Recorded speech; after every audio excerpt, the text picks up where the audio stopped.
তারপরে আসলে আমি চিন্তা করছি আমি কোনটা দিয়ে কোনটা শুরু করব। আমার হেডলাইন হবিগঞ্জ থেকে গোপালগঞ্জ, কেন বারবার সংঘর্ষে জড়াচ্ছে এনসিপি? মাইর খেয়েছে গোপালগঞ্জে, এখন হবিগঞ্জে, গোলাপগঞ্জে, মানে কোথাও নিস্তার নেই। পোলাদের এমন বানানি দিল, মোটামুটি একটা ওই যে হাটের বাজারে যেরকম মোটামুটি মুরগি চোর ধরলে যেরকম বানানি দেয় ওরকম একটা হালকা পাতলা বানানি দিল, বেশি দেয় নেই, কারণ বেশি দিলে তো সবাই সিউতে যাইতো। এরা এখন মার খাবেই, কারণ আপনার যদি জনগণ ভিত্তি না থাকে, এরা তো এটা যদি বিপ্লব করে আসতো, তারা জুলাই সন্ত্রাস না করে সত্যি সত্যি বিপ্লব করে আসতো, তাদের মানুষ মাথায় তুলে রাখতো। কিন্তু এরা তো বিপ্লব করে আসে নাই, এরা জুলাই সন্ত্রাস করে এসেছে। তারা বিভিন্ন দেশের এজেন্ডা বাস্তবায়নের জন্য এসেছে, তারা বিভিন্ন দেশের লক্ষ্য উদ্দেশ্য পূরণ করার জন্য এসেছে, এবং এরা দালাল হিসেবে, দালালও না, এরা দালাল ইবনে দালাল, দালালের বাচ্চা দালাল। দালাল হইতেও কিছু যোগ্যতা লাগে, কারণ আমাদের জামালপুর জেলায় বা যেখানে পাটের ব্যবসা করে, আপনি জানেন যে মানুষের নাম হয়তো দালাল, পাটের ব্যবসা করতো দালাল বলে, যেমন মনে করেন কোন নামের পিছিয়ে দালাল শব্দ যোগ, এবং সেটা মোটামুটি সমীহ করতো মানুষ। কারণ কি? কারণ যারা পাটের ব্যবসা করে, দালালি করে, তাদের মিনিমাম যোগ্যতা দরকার। যারা তারা দালাল রাখতো না, দালালদের আবার ব্রিটিশরা, আর ব্রিটিশ আমাদের যারা দালাল ছিল তাদেরকে যথারীতি ইন্টারভিউ দিয়ে রাখতো। পাটের দালালদেরও যথারীতি ইন্টারভিউ দিতে হইতো, এত সহজ না দালাল হওয়া। যাই হোক, তো এরা দালাল না, এরা হলো গোলাম ইবনে গোলাম। দালাল আর গোলামের পার্থক্য আছে, দালাল গোলামের একটু উপরে, গোলাম তো গোলাম। এরা যারা আসছে এরা তো গোলাম ইবনে গোলাম, গোলামও না। ইউনূস হলো গোলাম, আসিফ নজরুলরা গোলাম, এদের বাচ্চা হলো এরা এনসিপিরা। তো এনসিপিরা সারা দেশে যা করেছে, এদের তো এখনো কিছুই শুরু হয় নাই। এদের পাপের 16 কলা পূর্ণ হয়েছে। এরা বাপের বয়সী না, শুধু দাদার বয়সী লোকদের যেভাবে পিটিয়েছে, মেরেছে, গালিগালাজ করেছে, স্কুল কলেজ বিশ্ববিদ্যালয়ের শিক্ষকদের যেভাবে বেইজ্জতি করেছে। আপনি দেখেন যে জাবের নাকি জুবাইর নাকি জাওয়ার, একটা দেখেন যে পরিবাগে ব্রিজের উপরে কি ঘটলো, মানে ন্যাচারালি এরা বেইজ্জতি হয়ে যাচ্ছে। মানে এমন বিশ্রী ঘটনা, এগুলো আলোচনা করা যায় না, কারণ আমাদের দর্শক 5 বছরের শিশু থেকে শুরু করে 70-80 বছরের মানুষ, নারী পুরুষ সবাই, এগুলো বলা যায় না, মুরব্বীরাও দেখে থাকে। জি, তো এরা এমন, এরা প্রকৃতিও এদের প্রতিশোধ নিচ্ছে, সাধারণ জনগণও এদের প্রতিশোধ নেবে। কারণ যেভাবে এই দেশে অর্থনীতিকে ধ্বংস করেছে, রাজনীতিকে ধ্বংস করেছে, মুক্তিযুদ্ধের বিরুদ্ধে এদের অবস্থান, সব কোথায় আপনি এদের পক্ষে, এমনকি ধর্মের বিরুদ্ধে এদের অবস্থান। ধর্মের নামে এরা বাটপারি করেছে। এরা না ধর্মের পক্ষে, এরা না গণতন্ত্রের পক্ষে, এরা না মুক্তিযুদ্ধের পক্ষে, এরা না দেশের অর্থনৈতিক উন্নয়ন ঘটিয়েছে, এরা না আইন শৃঙ্খলার পক্ষে। তাহলে কেন মানুষ এদের সাথে থাকবে? বরং এই যে প্রায় 2 বছর হতে চললো, অর্থাৎ আগামী 5 তারিখ আসলে, মানে আজকে 31 তারিখ, 5 তারিখে 2 বছর পূর্ণ হবে। 2 বছর পূর্ণ হবে। তো 2 বছর পূর্ণ হইলে এই 2 বছর যে এরা এখনো ঠিক আছে, এটাই আসলে কপাল। এখনো যে এদের ধরে ধরে যমুনার পারে, পদ্মার পারে লাথি দিয়ে ফেলে দেয় না, বা ঢাকার মান্ডা খালের মধ্যে চুবায় না, এটাই এদের কপাল। কারণ এরা যেভাবে, আপনি দেখেন প্রতি মুহূর্তে, আপনি দেখেন তো, একটা ব্যক্তি এই দেশের মানুষের যদি অর্থনীতির একটা লোকের উন্নয়ন করত, 1 ইঞ্চি রাস্তা বানাইতো, আর 1 ইঞ্চি রেলপথ বাড়াইতো, এই দেশের অর্থনীতির যদি তারা একটা ফ্যাক্টরি বানানো তো দূরের কথা, যেগুলো জননেত্রী শেখ হাসিনা রেখে গিয়েছিলেন, সেই ফ্যাক্টরিগুলো যদি চালু রাখতো, তাহলেও কিন্তু কিছু না কিছু হইতো। কিন্তু এরা শুধুমাত্র মুক্তিযুদ্ধকে বেইজ্জতি করে নাই, মুক্তিযোদ্ধাদের বেইজ্জতি করে না। আপনি দেখেন 90 বছরের একটা মানুষ, প্রায় 90 বছর, লতিফ সিদ্দিকী, তারা শাপলা চত্বরের ঘটনায় গ্রেপ্তার দেখালো, এটা তো একটা ফাত্রামি। আবার আমাদের দেশের আইনমন্ত্রী নাকি, প্রসিকিউটর বলছে যে তিনি নাকি 15,000 লোক মারছে ওই দিনই, নাকি 15,000 লোক নাকি শাপলা চত্বরে মেরেছে লতিফ সিদ্দিকী। আলাপ শুনছেন? অথচ এরা সর্বোচ্চ তাদের হিসেবে এখনো 60 পার করতে পারে নাই। কতজন শাপলা চত্বরে মরেছিল? এবং এই শাপলা চত্বরে কারা মরেছে? যারা কোরআনে আগুন লাগিয়েছে, যারা গাছ কেটেছে, যারা নিজেদের প্রকাশ্য শাপলা চত্বর প্রধানমন্ত্রী ঘোষণা করেছে। আচ্ছা, এখন যদি আপনার আমি নিজেদের প্রধানমন্ত্রী ঘোষণা করি, বাংলাদেশের প্রেসিডেন্ট, স্বরাষ্ট্রমন্ত্রী, রাষ্ট্রদ্রোহী অপরাধ না? আমরা সরকারের সমালোচনা, আমরা এটা বলতে পারি এই সরকারকে হটিয়ে আমরা নতুন সরকার করব, কিন্তু আমি কি নিজেকে স্বরাষ্ট্রমন্ত্রী, প্রধানমন্ত্রী, প্রেসিডেন্ট ঘোষণা করতে পারি? এটা তো সরাসরি রাষ্ট্রদ্রোহিতা।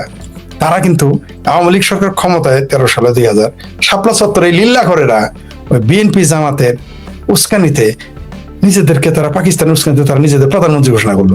যে তাদের মধ্যে মারা গেল কেউ, তাও শাপলা চত্বরে কিন্তু একজন লোক মরে নাই, সারা দেশে মরেছে 60-65 জন বিভিন্ন কারণে। কিন্তু বলা হলো 15,000 নাকি লতিফ সিদ্দিকী মেরেছে। তো এই যে মুক্তিযুদ্ধের বিরুদ্ধে তাদের অবস্থান, 32 নম্বর বঙ্গবন্ধুর বাড়ি ভাঙার পক্ষে যারা যারা বাংলাদেশে পোস্টকোড বলে পরিচিত 32 নম্বর বাড়িটা ভাঙলো, ঘুরিয়ে দিল, এবং একবার না কয়েকবার, আরো 2-1 জ্বালানোর সম্ভাবনা আছে। তাহলে এদের আসলে উদ্দেশ্য কি? আপনি বীর শ্রেষ্ঠদের ভাস্কর্য ভেঙে ফেললো, বঙ্গবন্ধুর ভাস্কর্য ভেঙে ফেললো স্বয়ং বাংলাদেশের আর্মি পোশাক পরা। বিষয়টা কি দাঁড়ালো? আপনার শিখাও নির্মাণ বন্ধ করে দিল, সেখানে অপচয় হয়।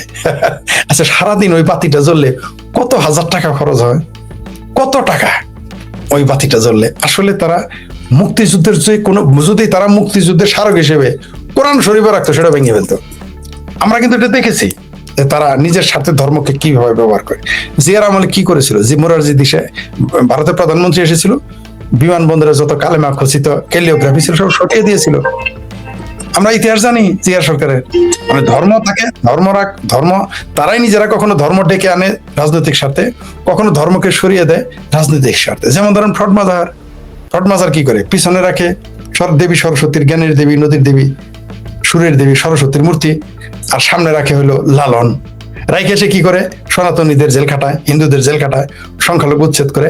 আবার লালন ভাস্কর্য ভাঙলে, লালনের গান বন্ধ করলেও তার আর হারিকেন দিয়ে খুঁজে পাওয়া যায় না, আমরা দেখেছি। তো এই যে আপনি যে শিরোনামটা দিয়েছেন, হবিগঞ্জ থেকে গোলাপগঞ্জ এবং বিভিন্ন জায়গায় মার খাচ্ছে, আরো খাবে। ভাবির পোলারা খুব লম্বা লম্বা কথা বলেছে, মানে খারাপ শব্দটা ইউজ করলাম। আচ্ছা ফরিদ ভাই, একটা জিনিস, 1 মিনিট, একটা জিনিস আপনি একটু বলি। এই যে আমার থাম্বেল বা আমার কথা হচ্ছে যে হবিগঞ্জ থেকে গোপালগঞ্জটা আমাদের এরিয়া, আমাদের মতো আওয়ামী লীগের এরিয়া আর কি, আমাদের মানে কি বাংলাদেশ পুরোটাই আমার। জি অবশ্যই। ওদিকে আবার গোলাপগঞ্জ হচ্ছে সিলেটের। আমার কথাতে সব জায়গায় যত মাইর খাইতেছে না, এরা দেখি যে খালি কয় যে বিএমপি মারে, কিন্তু আমার কাছে যা মনে হয় এটা মানে সাধারণ পাবলিকের পিটা। এরা কি ওইটাই করতে চাইতেছে যে মানে আগে সব দোষ ছিল আওয়ামী লীগের, এখন গোপালগঞ্জে মাইর খেলে কয় আওয়ামী লীগ, সিলেটে মাইর খেলে কয় বিএনপি হয়। আমি দুইটা কথা যদি একটু মনে করাই দিই আপনারে, এটা 2001 টু 2006 সিলেটের তৎকালীন বিশিষ্ট নেতা, ওনারা বন্দুক পিস্তল লইয়া গুলি করছিলেন সিলেটের এক জামাতের জনসভায়। এরপরে জামাতের নেতা বিশাল রান্দা লইয়া বাইরিসার, এরা জানে বাঁচাইছে পুকুরে লাভ দিয়া। এরপরে আরো এরকম ঘটনা আছে। তো সিলেটে বিএনপি তো ওই সক্ষমতা নাই। আপনার কি মনে হয় না যে এটা আসলে নিজেরাই করাইতেছে টিআরপি বাড়ানোর জন্য? কোন স্বাভাবিক? আমার ভাবির ছেলেরা তো যে কোনো নাটক করতে পারে, তারা নাটক করে নিজেদের লোক মেরে ফেলে। নাটকও হইতে পারে, আবার হইতে পারে যে পাবলিকই তারা পেদানি দিতেছে, দুইটাই সত্য হইতে পারে। তবে দুইটাই মিশ্রণ। ধরেন আমরা পাত্রীর বয়স কত, পড়শিরা কয় 28, পাত্রী মায়ে কয় 10, 9, তো গটকে করলে তাহলে 18 হয়েছে, সাবালক হয়েছে। ধরেন ওইখানে একদল বলতেছে নাটক, আরেকদল বলছে না মায়ের খাইছে, আমরা মাঝামাঝি থাকলাম। তবে খাচ্ছ, নাটকও আছে। তো নাটক করতে করতে কিন্তু অনেক সময় ধরা খেয়ে দেয়। মনে করেন যে হবিগঞ্জে মনে করেন নাটক করেছে, কোনো কারণে ময়মনসিংহ আইছে, তখন নাটক নয়, পাবলিক তো ধরে ফেলতে পারে। তারা তো বুঝবে না, সবাই তো নাটক বুঝে না, তারা তো সত্যি সত্যি ধরে ফেলতে পারে, এবং সেটা ঘটবে। এরা নিজেদের ফাঁদেই নিজেরা পড়বে, অলরেডি পড়ে গেছে। আপনি দেখেন ব্লেজার খলিলের চেহারা দেখেছেন সাক্ষাৎকারের পরে? চেহারাটা দেখেছেন? আচ্ছা, এই যে আপনার ভাইসটা সে ডিরেক্ট এক সময় কইতো না মাইকে দেয় ভয় করে দেখা, চেহারার মতো অবস্থা আমি করতারি না, ওরকম দেয় তো। তো হের ওই গলার টোন কই গেল গা? আবার এখন দাবি জানাইতেছে মব বন্ধ করো, মব মাস্টার কয় মব বন্ধ করো। ভাই কেমনে? মানে জামানের ভাষায় যদি বলি যে চাচা ডাকে নাকি, হ্যাঁ চাচা এখন চাচা ডাকতেছে, বাঁচতে ডাকে না আর কি। এরা বদনামি এরা করবেই।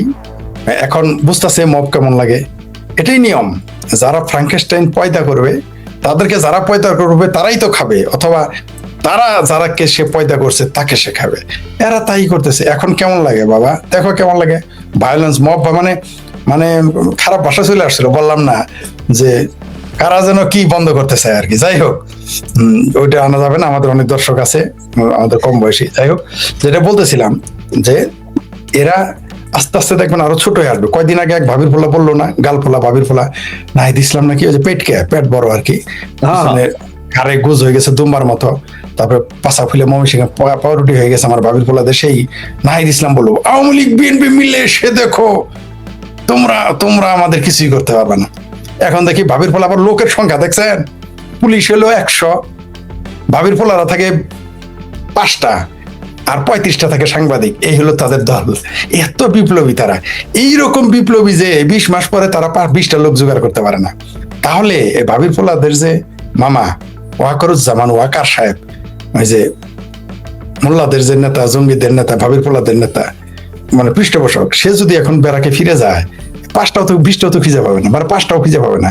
পাবলিক তাদের উষ্টাবে, পাবলিক এদের থুতু দিবে, জুতা মারবে। আমি নিশ্চিত বেড়াকে সেনাবাহিনী ফিরে গেলে এই ভাবির পোলাদের পাবলিক যেখানে দেখবে সেখানে পাবলিক দূর থেকে জুতা মারবে, কাছে থেকে না। কাছে থাকলে থুতু দেবে আর দূর থেকে জুতা মারবে, আপনি নিশ্চিত থাকেন। তারপর নতুন জুতা হলে মারবে না, পুরান জুতা দিয়ে মারবে। দেখবেন আপনি এই ভাবির পোলাদের কিভাবে জুতায়। তবে আমার যেটা মনে হয় আর কি, এরা যেমন বিপ্লব বলে, তো ওরা তো আসলে যে আমরা ছোট থাকতে আমার এক বন্ধু ছিল, ওর নাম ছিল হাবিবুল হক বিপ্লব, তো আমরা মিছিল করতাম বিপ্লব বিপ্লব হাবিবুল হক বিপ্লব। এরা তো বিপ্লবের মানে ওই যে এরা বুঝছে হাবিবুল হক বিপ্লব, আর এরা মানে বিপ্লবের পরের কথাটা বুঝে নাই যে বিপ্লব তো করছে কমিউনিস্টরা সর্ব জায়গায় সর্বক্ষেত্রে। কমিউনিস্টদের সেই বিখ্যাত নেতারাও বলছেন বিপ্লব একসময় বিপ্লবীদেরকে খায়া ফেলায়। হ্যাঁ, এরা সত্য। এই জিনিসের পাট আর পরে নাই, না, এরা তো পরে নাই, এরা বিপ্লব তো করেই নেই, এদের তো এমনি খাবে। এরা তো হাবিবুল হক বিপ্লব হইছে। হাবিবুল হক বিপ্লব, জি জি জি জি, বা মুর্শিদুল ইসলাম বিপ্লব, বা রাশেদ হায়দার বিপ্লব, এরকম আর কি। তো মনে করেন যে এই সমস্ত যারা বিপ্লব করেছে, বিপ্লবীরা কোনোদিন এরকম কেসকি বান্দির ফলে সুলতান খা হয়ে যায় না। বিপ্লবী কারা ছিল? জসিমউদ্দিন মন্ডল, ব্রিটিশ বিরোধী বিপ্লবী, মুক্তিযুদ্ধ করেছেন, 71-এর বীর মুক্তিযোদ্ধা। আবার বীর তো আজকাল বলা নিষেধ। ওই যে ভাবির পোলাদের যে আরেকটা আছে না, পেতিপাড়া, তারেক রহমানের পেতিপাড়া, জাহেদ বলছে মুক্তিযুদ্ধের আগে বীর বলা যাবে না। এখন ও নিজেই তো পেতিপাড়া, তো বীরের মর্যাদা বুঝবে কি? তাইলে আমরা কি মাননীয় প্রধানমন্ত্রী বলা ছেড়ে দিব এখন তাইলে? হ্যাঁ, তাই তো মাননীয় বলে অন্য কিছু বলতে হবে। আমি কি এমনি কি জাহেদকে আমি, প্রতিমন্ত্রীকে আমি পেতিপাড়া বলি? এমনি বলেছি মনে করেন? কারণ সে তো বলেছে বীর বলা যাবে না, তারও মন্ত্রী বাদ এই জন্য পেতিপাড়া বলি। এখন বুঝতে পারছেন তো কেন আমি বলেছি। যাই হোক, এই যে আমাদের দেশে যে পরিস্থিতি এখন চলতেছে, ভাবির পোলাদের তো দায় আছে। এই দেশের অর্থনীতি ধ্বংসে এনসিপির দায় আছে, এই দেশের রাজনীতি ধ্বংসে এনসিপির দায় আছে, এই দেশের সার্বভৌমত্ব হুমকিতে ফেলার দায় এনসিপিদের আছে। লোক জোগাড় করতে পারে না, তারপর আবার তাদের মিছিল করতে হয় 100 পুলিশ নিয়ে, 150 সাংবাদিক নিয়ে, 20 জন লোক। দেখলাম তো ভাবির পোলারা এখন এই সরকার 4 মাস না যাইতেই আমার ভাবির পোলারা এতিম হয়ে গেছে সব এমপি। ওই এমপি ওই কয়জন সারা মানুষ খুঁজে পায় না, কয়দিন পরে তো আরো পাবে না। এদের উপর যখন ফরিদ ভাই একটু ইন্টারাপশন করি, এই যে হারামজাদাই বললো যে আগামী 5 বছর পরে আওয়ামী লীগ করার লোক খুঁজে পাওয়া যাবে না, ভাই গত 2 দিনে অন্তত 300 পোস্ট পাইছি সারা বাংলাদেশের বিভিন্ন জায়গায়। ওই যুবলীগ, ছাত্রলীগ, আওয়ামী লীগের কমিটি দিতেছে। আমার কাছে অন্তত 5000 ফোন আইছে যে ভাই আমারে কমিটিতে কেন রাখা হইলো না। কমিটিতে রাখার জন্য যদি এত পোলাপাইন পাওয়া যায়, তাহলে এবারে কেমনে কাছে আওয়ামী লীগ করার লোক পাওয়া যাবে না? এটি পাগল কি? এটার উত্তর আছে তো, এতে তো কাম নাই, কাম না থাকলে খই বাজতে হয়। তো খই বাজাও তো একটা কাজ, তো খই বাজার এরা তো খই বাজতে পারে না, তখন মুখে যা বলার তা বলবে। এই যে ভাবির পোলারা যে বলে, যেই বাংলাদেশের অলিতে গলিতে না, প্রত্যেক বাড়িতে একটা করে আওয়ামী লীগের লোক থাকে, সেইখানে ভাবির পোলারা বলে আওয়ামী লীগ খুঁজে পাওয়া যাবে না। আমার ভাবির পোলাদের আর হারিকেন লাগে কয়দিন পরে খুঁজে পাওয়া যাবে। একের ওই সমুদ্রের মধ্যে ছাড়ে না সার্চ লাইট, একের বহু দূরে দেখা যায়, ওইগুলো লাইট দিয়েও তো আমার ভাবির পোলাদের খুঁজে পাওয়া যাবে না আর কয়দিন পরেই। জামাত, এদের যে আব্বু আছে জামাত, তারই খুঁজে পাওয়া যাবে না। তাদের যে জ্যাঠা আছে বিএনপি, তাকে খুঁজে পাওয়া যাবে না। আর ভাবির পোলারা তো কোথাকার কি, এদের তো আপনি হারিকেন লাগে খুঁজে, এরা দেখবেন তওবা করে সব আওয়ামী লীগ হয়ে যাবে। সমস্যা হলো ঢুকে যাবে, এটা হলো প্রবলেম। না, যারা গুপ্ত না, প্রকাশ্য আওয়ামী লীগ তো আবার শের দিল 71 রাজাকারদের ক্ষমা করেছিল বলে কেউ কেউ। তারপরে তারা 2008-9 ক্ষমতায় এসেও চিন্তা করলো যে না, মুক্তিযুদ্ধ বিরোধী হোক থাকুক, তাদের একসাথে নিয়ে চলি, মিলেমিশে মোল্লাদের নিয়ে চলি, মিলিটারি নিয়ে চলি, এরা বোধহয় মানুষ হয়ে গেছে। কিন্তু না, তারা হয় নাই, হবেও না। 71 আর মোল্লা মিলিটারি একসাথে যায় না। আমি সবার কথাই বলতেছি না, মানে এখানে তো কম বেশি কিছু আছে, কিছু পার্সেন্টেজ তো আমাদের মোল্লা মিলিটারি, কিছু তো আমাদের, কিন্তু বেশিরভাগ সময় যদি সাদা মাটা বলি যে 71-এর সাথে মোল্লা মিলিটারি যায় না। তো আওয়ামী লীগ তো বুঝতে পারছে, তারপরেও শের দিল অনেক বড় হৃদয়, ক্ষমা করে দিতে পারে। যে আসো বাবা আসো, কিন্তু যদি এবার ক্ষমা করে তাহলে এইবার যার একটা 75 ঘটাবে, তারপর আর কিছু ভিজা পাওয়া যাবে না আওয়ামী লীগের। যাই হোক, সেটা অন্য প্রসঙ্গ। আওয়ামী লীগের দলীয় লোকেরা 2 দিন আগে ওই আপনার আমাদের যে কি আইন মন্ত্রী না জানি কি একটা আছে না, সে বলল যে শেখ হাসিনা তো আত্মসমর্পণের সময় পাবে না, তাকে যেখানে দেখা মাত্র অ্যারেস্ট। শুধু তাই না, একটা দেখলাম যে কেউ নাকি জননেত্রী শেখ হাসিনাকে জিজ্ঞেস করেছিল যে আপা আপনি গেলে নাকি যারা আমরা আপনাদের সাথে যাবো আমাদের সবাইকে গ্রেপ্তার করবে। তখন তিনি নাকি জবাব দিয়েছেন, শুনেছি আমি, সত্য মিথ্যা যাই না, তিনি বলেছেন যে বলেছে তার মন্ত্রিত্ব তখন থাকবে তো। 24 ঘন্টা না যদি সুর পাল্টাই ফেলছে আইনমন্ত্রী, যে আইনের বাইরে ব্যত্যয় ঘটবে না। এরপরে কি বলবে জানেন, যে তিনি আসুন, তাকে আলাদা রাখা হবে, তার জন্য আদালত আলাদা। তারপর আস্তে আস্তে ডিসেম্বর আসার আগে দেখবেন এই আইনমন্ত্রীকে হারি কিনতে খুঁজে পাবেন না, তার জায়গায় অন্য কেউ চলে আসছে, নাহলে পালাইছে। মাঝখানে তো জায়গা নাই। আমি বলেছি তো জননেত্রী শেখ হাসিনা, অনেকে আমাকে বলেছে, অনেকে না দুঃখিত, কেউ কেউ বলেছে যে শেখ হাসিনা আসলে তাকে গ্রেপ্তার করবে, জেলে রাখবে। আমি বললাম শেখ হাসিনা যেদিন ঢাকায় শুধু পা রাখবে না, জননেত্রী শেখ হাসিনা চাইলেও জেলে যেতে পারবে না। তিনি যদি বলে আমি জেলে যাব, তাও যেতে পারবে না। বলুন কিভাবে? তার এত জনস্রোত দেখবে, যে এত সংবর্ধনা দেওয়া হবে যে আইন, আদালত, সেনাবাহিনী, বিএনপি, জামাত ভয়ে কাঁপতে থাকবে।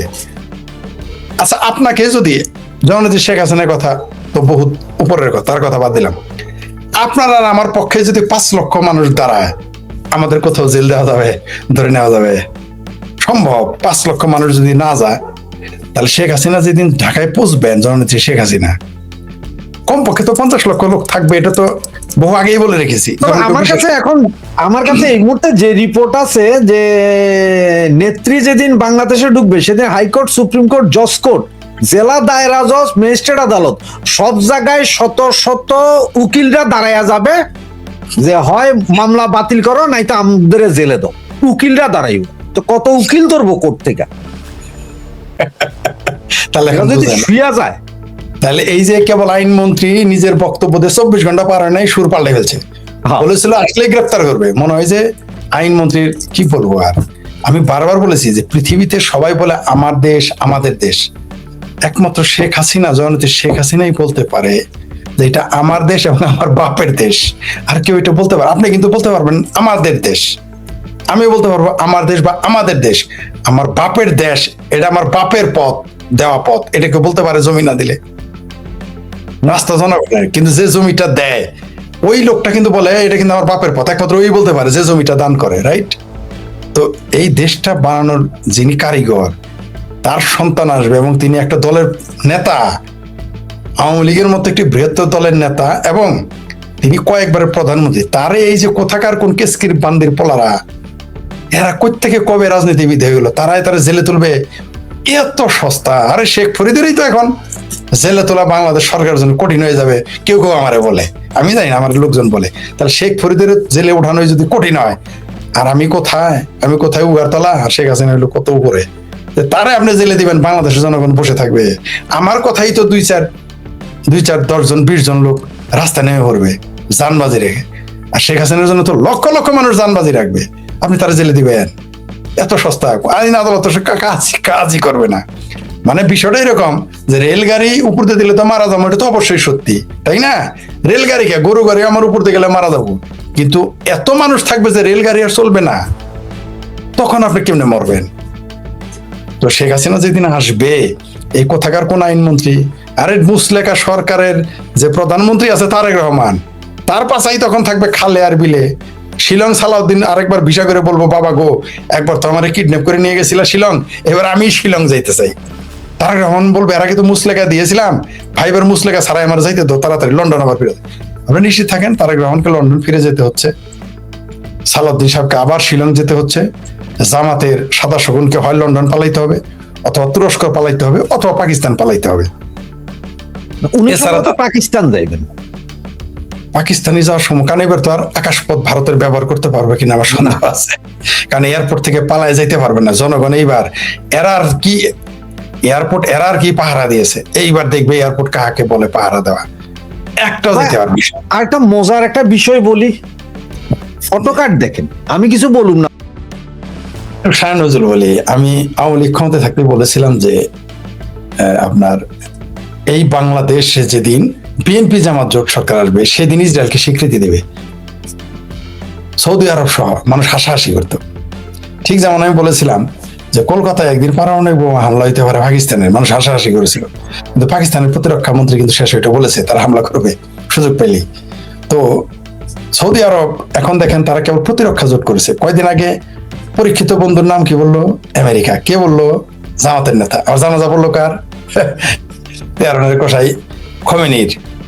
গেল কারা কারা? এই সরকারের স্পিকার, মাননীয় স্পিকার, এই সরকারের বিরোধী দল, তাদের লোক গেল ওইখানে, প্রতিনিধি পাঠাইলো জানা যায়। এখন কার পক্ষে গেল? এখন দেখেন বাংলাদেশ, ইরাক, পাকিস্তান, বাংলাদেশ, পাকিস্তান, তুরস্ক, এগুলো সবই প্রতিরক্ষা জোটে সৌদি আরবের পক্ষে। কয়দিন আগে না তুরস্ককে দেখলাম ইরানের পক্ষে এত সাফাবাজি, পাকিস্তানের এত সাফাবাজি, বাংলাদেশে তো সাফাবাজি এখনো চলতেছে। কিন্তু আমি জানতাম এটাই ঘটবে। ঠিক এইভাবে একটা জোট হবে, এই জোটেরাই দেখবেন একদিন ইসরায়েলকে স্বীকৃতি দিবে আবার আব্বা ডাকবে। তখন বলবে কি জানেন, ওই যে হামাসরা বলছে না যে তারা গাজার জনগণের স্বার্থে অস্ত্র পরিত্যাগ করলো, তখন বলবো ইসলামের স্বার্থে ইসরায়েলকে স্বীকৃতি দিয়েছে। আর যে প্রতিরক্ষা চুক্তি, এই যুদ্ধটা কিন্তু এখন আর ইসরায়েল আমেরিকা ভার্সেস ইরান যুদ্ধ থাকলো না আজকে থেকে, এই চুক্তি করার পরে। এখন কিন্তু যুদ্ধটা শুরু হয়ে গেল শিয়া সুন্নির যুদ্ধ, এবং এই যুদ্ধ কিন্তু দীর্ঘকাল হবে, চলমান। এই যুদ্ধ আপনি থামাইতে পারবেন না। এই যুদ্ধ কন্টিনিউয়াস, চলতেই থাকবে, চলতেই থাকবে। এবং এই যুদ্ধের ফলাফল কোথায় যে গিয়ে দাঁড়াবে কেউ জানে না, কেউ এখন অনুমান করতে পারবে না। এই যে যেই দিন আসিফ মনিরকে যেদিন হোয়াইট হাউস চা খাওয়াইছিল, সেই দিনই বুঝতে পেরেছিলাম যে মধ্যপ্রাচ্যে কিছু ঘটতে যাচ্ছে, সেখানে কামলা খাটতে হবে পাকিস্তানের। কিন্তু অদ্ভুত ব্যাপার, শুধু পাকিস্তানি এখন কামলা খাটতেছে না, আমাদেরকেও কামলা খাটানোর জন্য এই জোটে নিয়ে নিয়েছে। এখন মিছিল করে না কেন এই সরকারের বিরুদ্ধে? এখন জামাত মিছিল করে না কেন? বিএনপি মিছিল করে না কেন? ফরিদ ভাই, একটা লেটেস্ট ইনফরমেশন দেই, সেটা হচ্ছে কালকে থেকে আমরা জানি যে সার্জিগর আসার পরে, সার্জিগরের ডায়রিয়া হয়েছে কিনা জানি না, কিন্তু ওই যে আপনার ভোজ সভা, নিত্য সভা, এগুলো বাতিল হয়ে গেছে।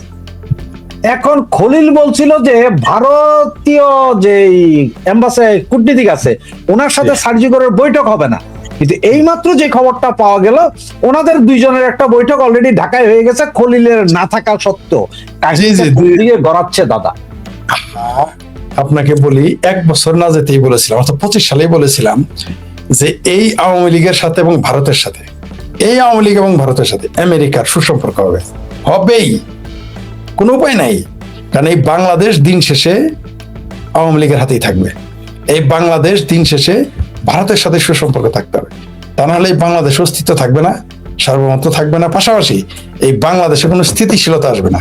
আর বাংলাদেশে যদি রাজনৈতিক স্থিতিশীলতা না আসে, তাহলে আমেরিকা তো ব্যবসা করতে আসছে এখানে, আমেরিকা থেকে কারো ওই ভাবির পোলাদের মায়ের হাঙ্গা করতে আসে নাই তো, একবার জামাই বানাতে আসে নাই তো, এখানে ব্যবসা করতে আসছে।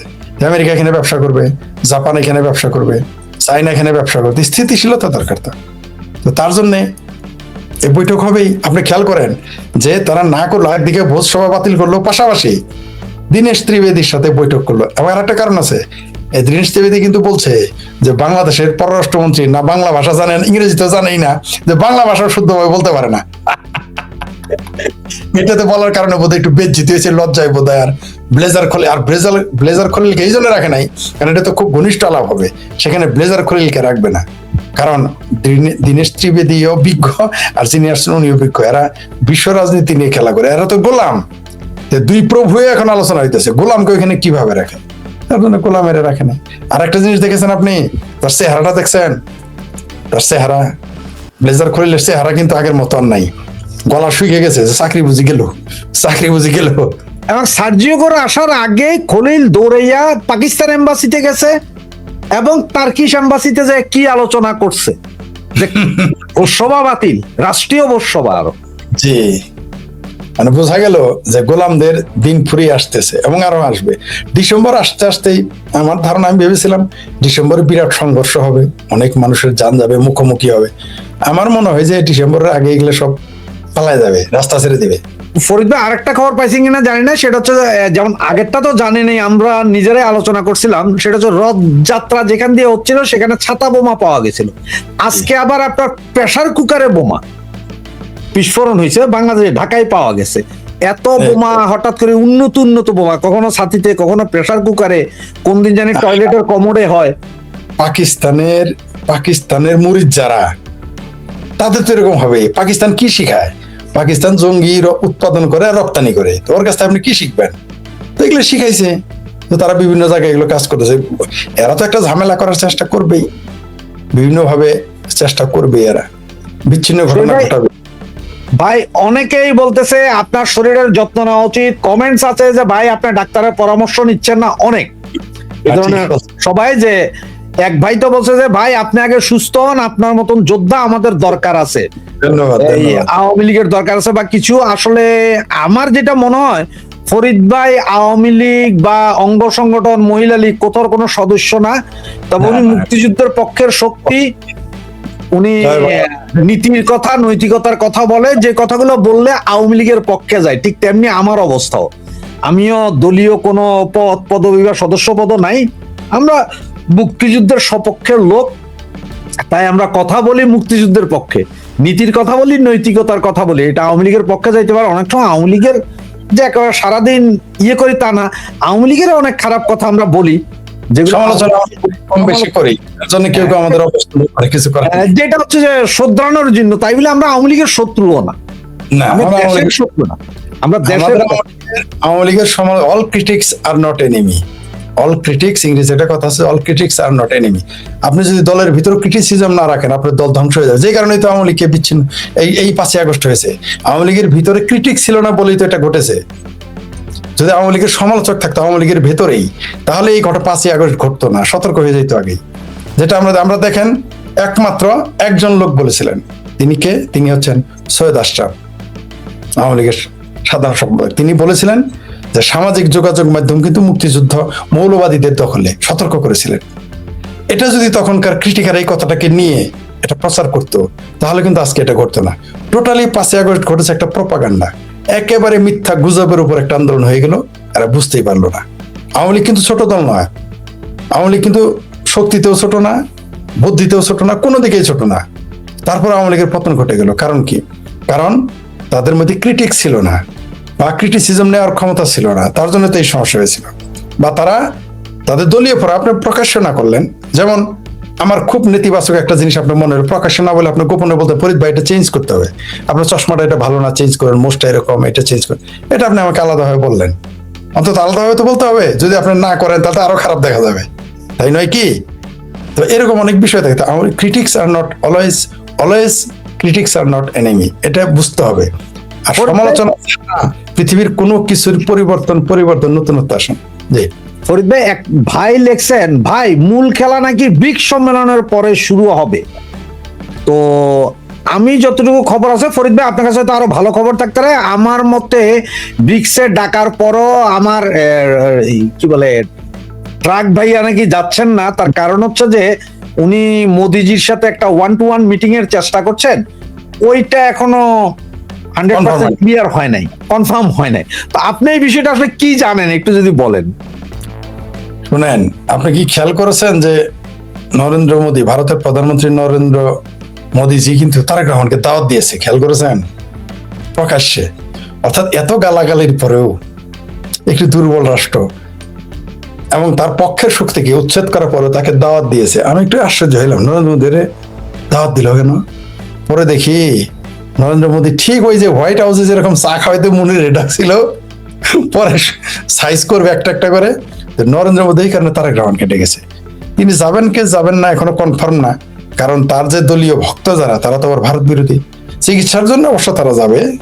তারেক রহমান গেলে তো আমার মনে হয় শুধু ব্রিক্সের না, আরো কোনো ঘটনা, আরো অনেক কিছু ঘটে যাবে এর মধ্যে। তো ব্রিক্স, তিনি যদি ভারতে যান তারপরে খেলা আরো জমে যাবে। তিনি ভারতে যাওয়ার পরে খেলাটা আসলেই জমে যাবে। খেলাটা কোন দিকে যাবে সেটা পরিষ্কার হয়ে যাবে তখন, ভারত থেকে ফিরে আসার পরে যদি যান। যদি না যান তাও পরিষ্কার হয়ে যাবে, কারণ তখন ভারত, যদি তিনি যান তাহলে ভারতের একটা প্রোগ্রাম থাকবে, আর যদি না যান তাহলে ভারত আরেকভাবে তার গেম প্ল্যান সাজাবে। যদি ভারতে যায়, বিবৃতি দেয়, তাহলে জননেত্রী শেখ হাসিনা একবার প্ল্যান করবে, আর যদি ভারতে না যায় তাহলে জননেত্রী শেখ হাসিনা এবং আওয়ামী লীগ আলাদা প্ল্যান করবে। কারণ এইভাবে তো চলে না একটা দেশ। আর দেশের যে অর্থনীতি, আপনি বলেন, এই দেশটা 700 কোটি টাকা প্রতিদিন সে লোন নিচ্ছে, ধার নিচ্ছে এখনই।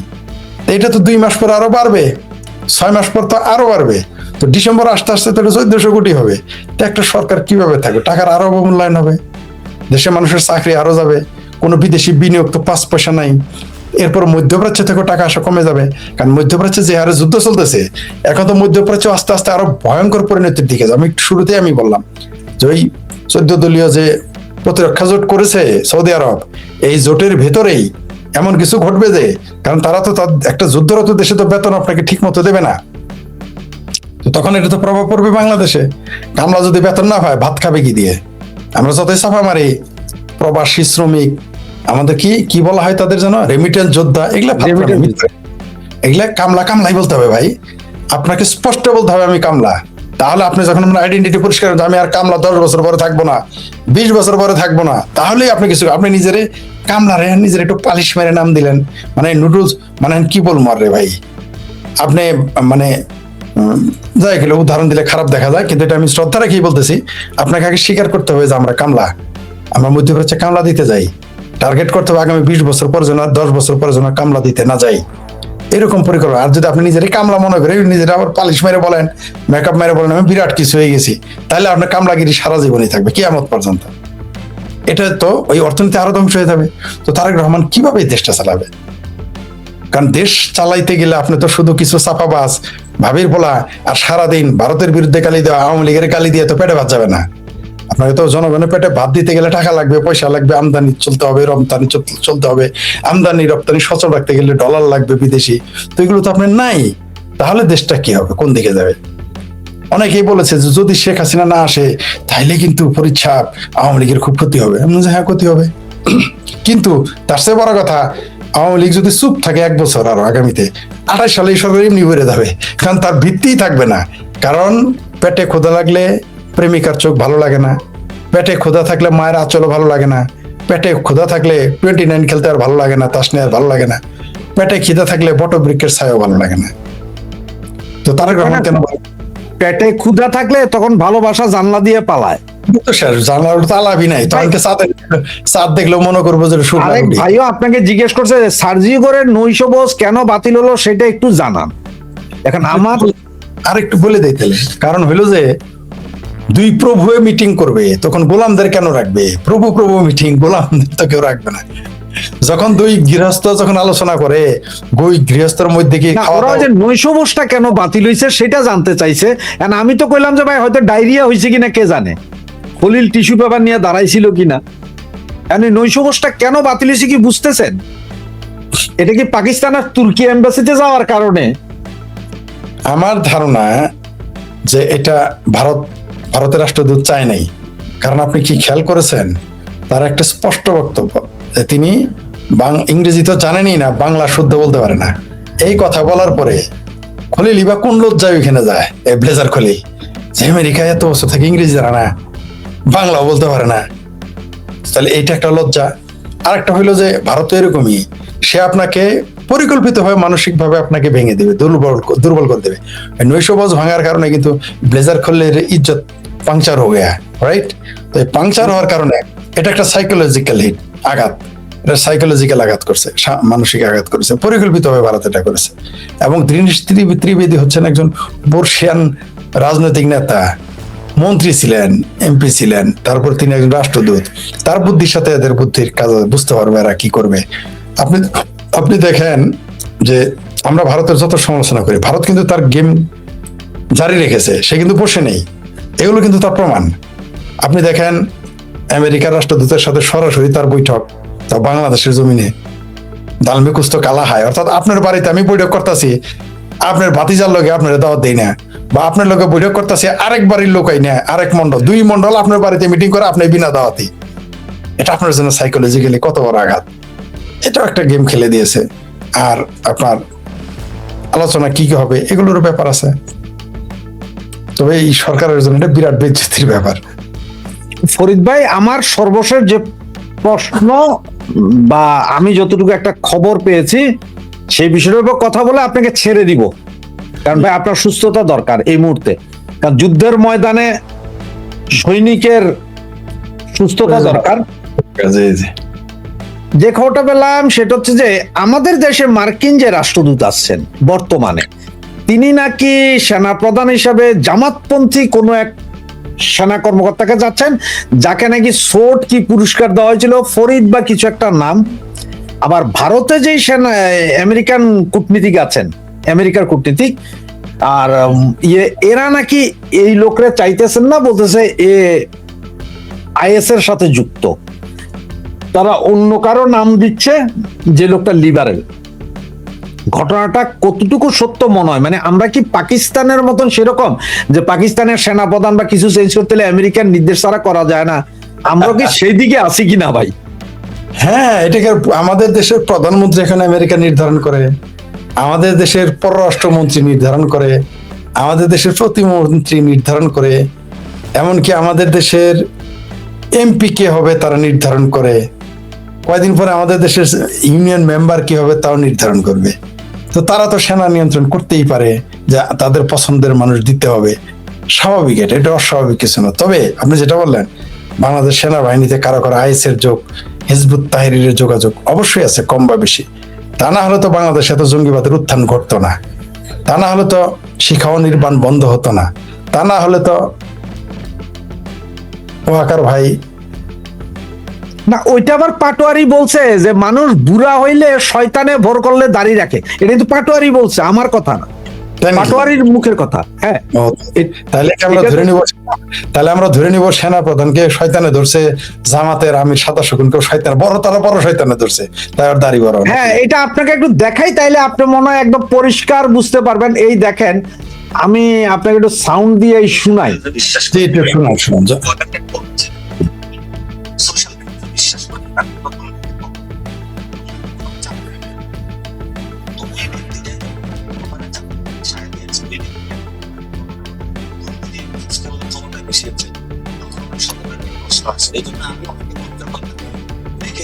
শেষ বয়সে ভূতে ধরলে মানুষ দাঁড়িয়ে রাখে।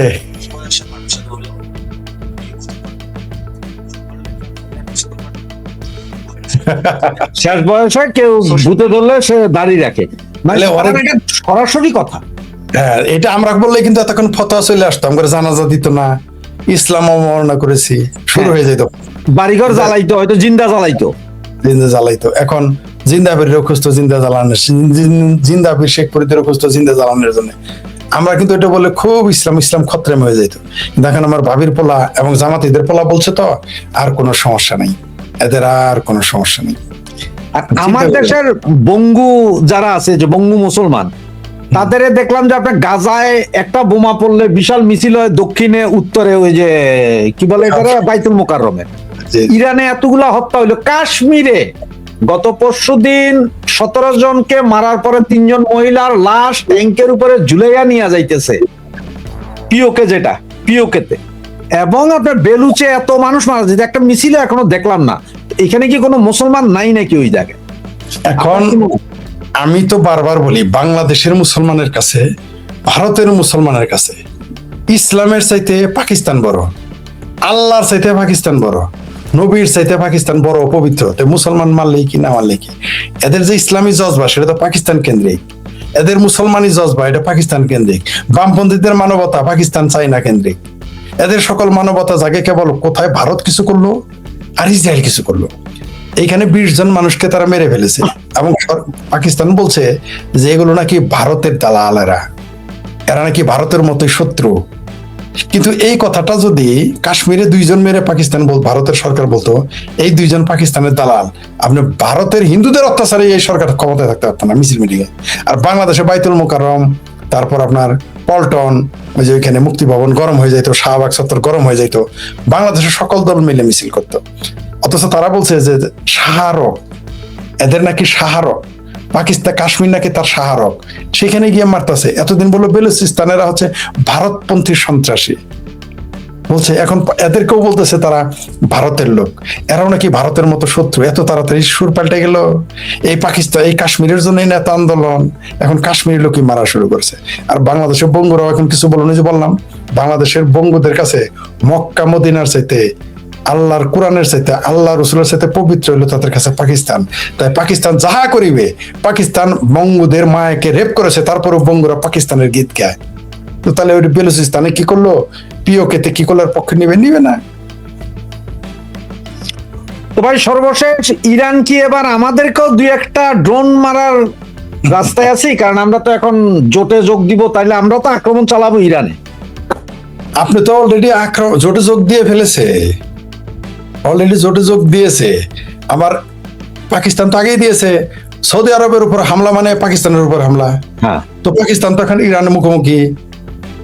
সরকার, আপনার মনে আছে সেই 29 জোট ছিল ইয়ার সময় বুশের আমলে বানাইছিল যে, তখন কিন্তু আপনার ইরাকে যখন হামলা করে তখন কিন্তু বাংলাদেশ ওখানে সাইন করা ছিল। 29 জোটে বাংলাদেশ ছিল, পাকিস্তান ছিল। 36 দেশের জোট যেটা। জোট জি 29 নাকি 36 দেশের জোট। আর এখন এই যে জোট, এই যুদ্ধ তো এখন বললাম তো, এই যুদ্ধ এখন আর ইরান ভার্সেস আমেরিকা ইসরায়েল থাকবে না, এখন এটা শিয়া মুসলমান ভার্সেস সুন্নি মুসলমান হবে। না, ওইদিকে আবার সিরিয়া যোগ হয়ে গেছে, তো ইউক্রেন অলরেডি আইসা গেছে। ইউক্রেন তো অলরেডি মেরে দিছে জাহাজের মধ্যে, ইউক্রেন তো যুদ্ধ লেগে গেছে। তো এখন খেলাটা জমে গেছে এবং দীর্ঘমেয়াদী হবে। এখন মাঠ ছেড়ে দিবে, যারা আসল খেলোয়াড় তারা মাঠ ছেড়ে দিয়ে যারা খেলোয়াড় নয় তাদের দিয়ে খেলবে আর তারা মজা নেবে, এটাই ঘটবে। আর বঙ্গরা এটা তো অত বুঝে উঠতে পারবেই না, আকল তো আল্লাহ তাদের দেয়ই নাই। কারণ আকল থাকলে তো বাঙ্গুরা তো বাংলাদেশেই থাকতো, বঙ্গ হইতো না। তাদের বোধ শক্তি তার উন্নত থাকতো। এদের তো নিজেদের দেখেন, এই বাংলাদেশকে পরিকল্পিতভাবে একটি ধর্মান্ধ, সংস্কৃতি বিরোধী, সঙ্গীত বিরোধী, গণতন্ত্র বিরোধী পরিকল্পিতভাবে করা হচ্ছে, যাতে তারা সুস্থভাবে সুস্থ চিন্তা না করতে পারে। তার জন্য তো এগুলো করা হচ্ছে। এই যে দেখেন এখন সব ঠান্ডা, যে ইরানের জন্য এত ফালাফালি কোদাকুদি করলো, এখন কই একটা মিছিল হয়েছে যে তারা জোটে যাবে না, বরং দুবাই যায় নাই, কাতার যায় নাই, নাকি কুয়েত যায় নাই, ওরা যায় নাই, তারা চলে গেছে। যেতে হবে, উপায় নেই। তুরস্ক, মজার বিষয় হলো তুরস্ক এই জোটে আছে। এই যে বাংলাদেশের বঙ্গুরা হাইরে খুশি, তুরস্ক বগুড়া ড্রোন ফ্যাক্টরি বানাইতেছে, হাইরে খুশি, খুশির সুতির ভাই হয়ে গেছে। কিন্তু এখন কেমন, এখন এই তুরস্ক কার জোটে? সৌদির জোটের সাথে। কারা সাইজ করবে? ইরানকে মানে হুতিকে। দেখবেন এখন ইয়েমেন সহ আবার ইয়েমেন দিয়ে একদিকে সন্ত্রাসী কার্যকলাপ করাবে, আবার এরা জোটবদ্ধ হয়ে একবার ইরানের মারবে, আবার ইরান এদের মারবে। মধ্যপ্রাচ্য এখন যুদ্ধ ছড়িয়ে যাবে এবং এটা দীর্ঘ হবে। মানে আমি যা ধারণা করেছিলাম এখন তার চেয়ে বেশি দীর্ঘ হবে এই যুদ্ধ। এবং এই যুদ্ধটা ধীরে ধীরে থামবে, কিছু থামবে, মানে 2 স্টেপ ফরওয়ার্ড 1 স্টেপ ব্যাক, এই পদ্ধতিতে এই যুদ্ধ চলবে। ইরানের এখন বুঝতে পারছেন তো কেন পূর্ণ ইরান দখল করে নাই? তাহলে যে পরে যে প্ল্যান আছে, plan B, plan C, plan D বাস্তবায়ন করতে পারবে না ইসরায়েল এবং আমেরিকা। খুব সুন্দর খেলতেছে তারা। এরা দেখেন, এরা এমন গেম পাচ্ছে, এমন একটা জাল, একটা ফাঁদ পেতে রেখেছে যে এদের দিয়ে এদেরকে মারামারি করাবে। এবং তা শুরু হয়ে গেল এই জোট গঠনের মাধ্যমে। এবং দেখবেন এটা শেষ মুহূর্তে এই যুদ্ধ আরো সরতে থাকবে, কেউ ঠেকায় রাখতে পারবে না। এবং মুসলমানদের কপালে খুব শনি আছে, খুবই শনি আছে। কারণ এরা বিজ্ঞান, প্রযুক্তি, শিক্ষা থেকে, গণতন্ত্র থেকে বাইরে চলে গেছে। তো এদের পরিণতি খুবই খারাপ হবে সামনে, কল্পনাই করতে পারবে না। কারণ মধ্যপ্রাচ্যের যখন ব্যবসা বন্ধ হয়ে যাবে, মুসলমানদের করুণ পরিণতি হবে। কারণ মুসলমানেরা, বিশেষ করে এই উপমহাদেশের মুসলমানেরা টিকে আছে মিডল ইস্টের টাকার উপরে। মিডল ইস্টে গিয়ে কাজ করে টাকা পয়সা পায় সেটার উপরে। এবং মিডল ইস্ট বিভিন্ন জায়গায় আরব সাম্রাজ্যবাদ স্প্রেড করার জন্য তারা পয়সা খরচ করে, ওগুলো বন্ধ হয়ে যাবে আস্তে আস্তে এই কারণে। এবং মুসলমানদের তারপরে তো একটা সময় আসবে তেলের আর কাজই থাকবে না, তেলের বিকল্প চলে আসবে। তখন দেখবেন আরো এদের কি পতনটা না ঘটে। এখনো তো বুঝতে পারতেছে না, এগুলো রেজাল্ট বুঝবে 20-30 বছর পরে। কারণ সব জিনিসের প্রতিক্রিয়া তো সাথে সাথে হয় না, কিছু প্রতিক্রিয়া তো একটু ধীরে সুস্থ হবে। যেমন যখন হামাসের উপরে হামলা করলো, হামাসের রাজা 23 সালের 7 অক্টোবর হামলা করলো ইসরায়েলে, তারা তো একেবারে সব আবাবিল বাকি হয়ে গিয়েছিল। এখন আবাবিল বাকি তো দূরে, তেলচোরা খুঁজে পাওয়া যায় না গাজাতে। এখন মুসলমানরা তখন আবাবিল বাকি হয়ে গেছিল, এখন মুসলমানদের তেলচোরা হিসেবে গাজাতে পাওয়া যায় না। হামাস এখন হাত পা তুলে গুটে বসে যায়, মহাবীরেরা পৃথিবী বদলায় ফেলাবে, ইসরায়েল ধ্বংস করবে, আমেরিকা ধ্বংস। হাই রে, বাংলাদেশের মুসলমান সাফা। আমরা বললাম যে পরিণতি খারাপ হবে, আমাদের ইহুদি দালাল পর্যন্ত বললো। দেখুক এখন কেমন লাগে। মধ্যপ্রাচ্যের ঘটনা তাই ঘটবে। এই তেল সম্পদ সব কক্ষিগত হবে বিদেশিদের কাছে। পাশাপাশি মনে করেন মুসলমানদের পরিকল্পিতভাবে মৌলবাদী বানিয়ে রাখা হবে। এবং এরা হতেও চায়, মানে মুসলমানদের বানাইতে হবে। এমনি নাচুই না কানাই, তার মধ্যে দিবে ঢোলের বাড়ি। এমনিতে জঙ্গি হতে চায়, তার মধ্যে জঙ্গি হওয়ার ব্যবস্থাও করে দিবে। তো এগুলো মধ্যপ্রাচ্যের যে ঘটনাগুলো, এগুলো আসলে ডেকে এনেছি আমরা, যেচে এনেছি, ওগুলো ঘটতেই থাকবে। আর যারা বিশ্ব রাজনীতি নিয়ন্ত্রণ করে, যারা যুদ্ধনীতি নিয়ন্ত্রণ করে, তারা তো এগুলো কারো কোন কলামিস্ট কি বললো, কোন আমরা ইউটিউবে কি বলে, তো তারা ধার ধারণা, তারা একটা পরিকল্পনা করে 10 বছর, 20 বছর, 30 বছর, 50 বছরের, সেগুলো তারা তাদের মতো ঘটাবেই। আপনি কি মনে করেছেন জননেত্রী শেখ হাসিনাকে উচ্ছেদ করবে ঠিকই তাদের ওই 1 মাসের প্ল্যান, 2 মাসের প্ল্যান? নিশ্চয়ই না। দীর্ঘমেয়াদী প্রক্রিয়া তাদের ছিল, যে এই সময় বাংলাদেশে, এই সময় ইরানে এটা ঘটবে, তখন পাকিস্তানকে হাতে নিতে হবে, তখন পাকিস্তানকে আফগানিস্তানে ফাইট করাতে হবে, ব্যস্ত রাখতে হবে, তারপর ইরানকে সাইজ করতে হবে, তারপর ইরানকে সাইজ করার পর এই যুদ্ধটা যাতে, ওই যে বানর কি করে, পাড়া পাড়া ভেড়া আর বানর একসাথে নৌকাতে যায়, দই খাওয়ার পরে ভেড়ার মুখে ভরাই দিয়ে বানর চলে যাবে, পাবলিক তো মনে করো বেড়াই দিয়ে গেছে, ভেড়া সাইজ, বানরের নামকে মনেই রাখবে না। সেই ঘটনাই চলতেছে মধ্যপ্রাচ্যে। মধ্যপ্রাচ্যে যারা এই গেম গুলো ঘটাচ্ছে, এই গেম খেলতেছে, তাদের আপনি খুঁজেই পাবেন না। পরে লাগবে যারা দেখতে গেছে দর্শক, তারা মধ্যপ্রাচ্যের ঘটনা দেখেন, এবার দর্শক মারামারি করবে, খেলোয়াড়ও চলে যাবে দুই পক্ষের, এবং তাই ঘটে গেছে। আমেরিকাও চলে যাচ্ছে, ইসরায়েলও চলে গেছে, ইসরায়েল চলে গেছে কই সিরিয়া, ইসরায়েল চলে গেছে কই লেবানন। তারা এখন নতুন জিনিস আবিষ্কার করতে, নতুন জায়গা দখল করতে হবে। আপনি দেখেন সিরিয়ার সাথে প্রতিরক্ষা চুক্তি, কল্পনা করতে পারেন, 1 to 1 চুক্তি হয়ে গেছে। হাইরে খুশি হয়েছিল বঙ্গুরা যখন সিরিয়ায় প্রেসিডেন্ট হইল। জি, ধন্যবাদ। ফরিদ ভাই, এই শেষ হইয়া হইল না শেষ। তসলিমা নাসরিন দীর্ঘ বহু বছর পরে আজকে কলকাতায় আসছেন, বিষয়টাকে আপনি কিভাবে দেখছেন? এটাই শেষ। ধন্যবাদ আপনাকে, খুবই চমৎকার একটা বিষয় উপস্থাপন করেছেন। আমি মনে করি যে তসলিমা নাসরিনের এটা আমি বঙ্গ বিজয় লিখেছি, যেটা হচ্ছে বঙ্গ বিজয়, মানে তিনি একটা বাংলাদেশ বিজয় করলেন, এখন রইল নিজের মাতৃভূমিকে বিজয় করা। আমি তাকে স্বাগত জানাই এবং পশ্চিমবঙ্গের রাজ্য সরকার এবং কেন্দ্রীয় সরকারকে ধন্যবাদ জানাই, ভারতের কেন্দ্রীয় সরকার এবং রাজ্য সরকার তাদেরকে ধন্যবাদ জানাই যে তসলিমা আপাকে তারা পশ্চিমবঙ্গে যাওয়ার সুযোগ করে দিয়েছেন, নিরাপত্তা দিয়েছেন, এবং যারা এটার আয়োজন করেছে তাদেরকে সাধুবাদ জানাই এবং তাদের প্রতি কৃতজ্ঞতা প্রকাশ করি। এতে কি হলো, আমরা যারা মুক্ত চিন্তার মানুষ আছি, তসলিমা নাসরিন হচ্ছেন আমাদের অভিভাবক, তিনি যখন যেতে পেরেছেন, আমরাও আস্তে আস্তে আমাদের নিরাপদ একটা আবাস, নিরাপদ ব্যবস্থা আমাদের জন্য হতে পারে এবং হবে। মুক্ত চিন্তকদের, যারা প্রগতিশীল মানুষ, তাদের সব জায়গায় যায়। আপনি দেখেন 18 বছর তাকে সেখানে যেতে দেওয়া হয় না, অথচ একটা প্রগতিশীল সরকার ছিল, কমিউনিস্ট সরকার ছিল, তারা তাকে, আমার এটা খুব খারাপ লেগেছে কি জানেন, যে একটা প্রগ্রেসিভ সরকার, তারা তাকে জায়গা দেয় নাই। মুসলিম যদিও এখন তারা অজুহাত দেখাচ্ছে যে নিরাপত্তার অভাব, মৌলবাদীদের উত্থান। আমি সেই তাদের নেতার জ্যোতি বসুর গল্পটাই শোনাই দিই, যখন বলছিল যে সারা ভারতে 92, ওই যে ইয়ের সময় কি বলে, বাবরি মসজিদের ঘটনা নিয়ে, বাবরি মসজিদের জায়গায় যখন বাবরি মসজিদ যখন ভেঙে ফেলা হয় রাম মন্দিরের জন্য, রাম মন্দির স্থাপনের জন্য, তো তখন ভেঙে ফেলা হয়, মানে যেখানে তো অবশ্যই রাম মন্দিরই ছিল, পরে